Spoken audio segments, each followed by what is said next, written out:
Well, Crystal Rogers' 2015 disappearance rocked Kentucky and the nation. More than 6 months after justice was secured in the Bardstown mom's murder, new developments are keeping this case in the public eye. Tonight, loved ones talked to WLKY's Alexis Matthews about this ongoing journey. Well, Jennifer, for 2 separate trials in her daughter's case last summer, Sherry Ballard and I sat on opposite sides of the courtroom. Now, when those trials wrapped, she, as expected, wasn't ready to talk to me about it until now. For her, the trials are a blur, but what she does remember, it ended with justice for her daughter. After 10 years of hope, tears, anger, and unanswered questions, justice came for Crystal Rogers last summer. To hear that guilty verdict, it was like a weight lifted off of me and I could breathe again. Her mother, Sherry Ballard, sat through every trial, listened to gut-wrenching evidence, and watched a jury convict 3 men for her daughter's murder, including Rogers' boyfriend, Brooks Houck.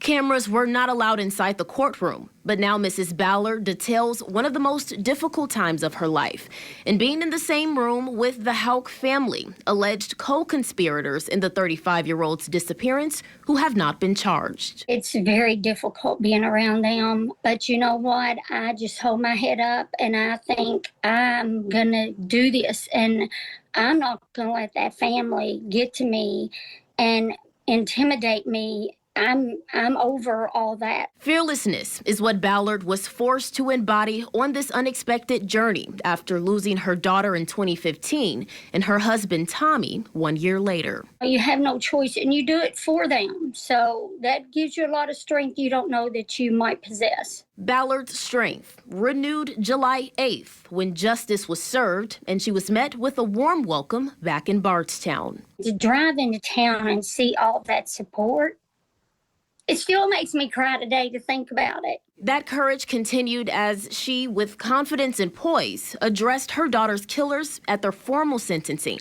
Houck was given life in prison. He knows how I feel about him, but that was my chance to express that. Houck, in a 69-page document just filed, is the final person in Rogers' case fighting for freedom, appealing their convictions to a higher court. But Ballard's focus is Crystal, maintaining her legacy and further justice she believes is on the horizon for Tommy. I know they're working very hard.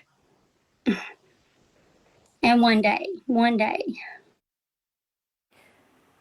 Now, Houck's appellate attorney sent a statement to WLKY which reads in part, quote, "The Constitution guarantees every litigant the right to an appeal. We believe longstanding Kentucky law entitles him to the entry of a judgment of acquittal or at the very least a new trial."